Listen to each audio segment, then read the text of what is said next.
Okay, so my topic is pulpitis. ठीक है, pulpitis का मतलब क्या होता है? पल्प इन्फ्लेम्ड हो गया। अब ये दो टाइप का होता है, या फिर रिवर्सिबल हो सकता है या फिर ये इरिवर्सिबल हो सकता है। ठीक है, रिवर्सिबल क्या मतलब होता है कि अभी पल्प माइल्ड इन्फ्लेम्ड हुआ हुआ है, अगर हम स्टिमुलस को रिमूव करेंगे, कॉज को रिमूव करेंगे तो पल्प बिल्कुल ठीक हो जाएगा।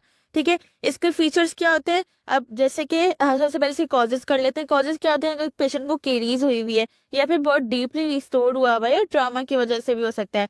ठीक है, अब इसके फीचर्स क्या होंगे? उसको शार्प शॉर्ट शूटिंग पेन होगा, जब होगा जब वो स्टिमुलस लेगा। लाइक अगर वो कहेगा कि मुझे ठंडा गरम खाता हूँ या मीठा खाता हूँ तो उसकी वजह से मुझे दर्द होता है, और जैसे ही ये खत्म होता है तो दर्द ठीक हो जाता है। ठीक है, तो स्पॉन्टेनियस पेन नहीं होता, स्टिमुलस हटाया तो वो दर्द ठीक हो गया। पेरियापाइकल एक्सरे में क्या होगा? नॉर्मल होगा। ठीक है, पेशेंट बोलेगा ना मुझे दर्द दवाई लेने की जरूरत पड़ती है, ना मुझे रात को दर्द होता है। ठीक है, वो लोकलाइज होता है और ना ही वो रेडिएट करता है। ठीक है, ट्रीटमेंट क्या करेंगे? अगर केरीज की वजह से होगा तो केरीज को रिमूव करेंगे और उसको फिल करेंगे।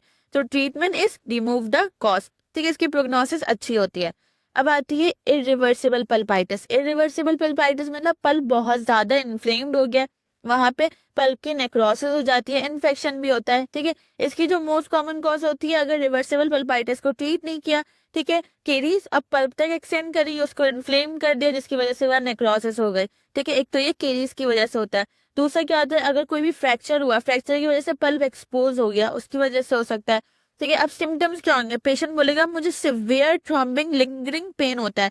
ठीक है, और ये स्पॉन्टेनियस होता है। स्टिमुलस होता है, स्टिमुलस जब हमने लिया उसकी वजह से भी होता है, लेकिन जब स्टिमुलस खत्म रिमूव किया तो जब भी रहता है पेन।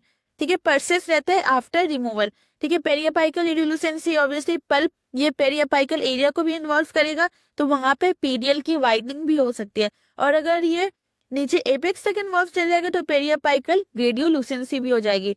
ठीक है, पेशेंट बोलेगा कि मैं रात को सोता हूँ तो मुझे बहुत दर्द होना शुरू हो जाता है, तो नॉक्टर्नल पेन होगा, उसको रेडिएट करेगा, उसके सर तक जा रहा होगा, कान में भी दर्द जा रहा होगा, उसके जॉ में भी दर्द आ रहा होगा। ठीक है, उसको मेडिसिन लेने की जरूरत पड़ रही होगी। अगर हम परकस करके देखेंगे तो ये टेंडर टू परकस होगा, परकस में भी पेन होगा। अब इसकी ट्रीटमेंट क्या हो सकती है? इसकी दो ट्रीटमेंट होती है, या फिर हमें करनी है आरसीटी, ठीक है, या फिर करनी है एक्सट्रैक्शन। ठीक है, आरसीटी जब करते हैं जब टेप रिस्टोरेबल होता है, और एक्सट्रैक्शन जब करेंगे जब हमें लगेगा पल्प पूरा जब केरीज पूरे क्राउन को इन्वॉल्व करिए, अब क्राउन कुछ बचा ही नहीं है, तो अगर प्रोग्नोसिस बहुत ज्यादा खराब होगी तो उसको एक्सट्रैक्ट कर देंगे। अगर इन्फेक्शन होगा, इन्फ्लेमेशन होगा तो पल्प को एक्सट्रैक्ट कर तो टूथ को एक्सट्रैक्ट कर देंगे।